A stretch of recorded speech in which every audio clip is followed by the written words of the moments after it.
Friends, మేము అమ్మ దగ్గర ఆందోళన మైసమ్మ గుడికి వచ్చినాం ఫ్రెండ్స్. అమ్మవారి దర్శనం అయిపోయింది, వంట పెట్టుకుంటాం ఫ్రెండ్స్.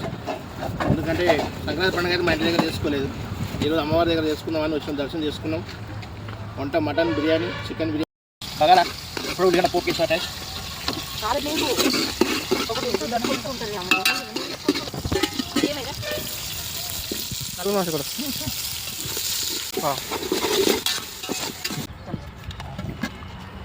Bye friends. అన్ని కారేటు ఆలుగడ్డ అన్నీ ఓకేనా ఫ్రెండ్స్, బాయ్.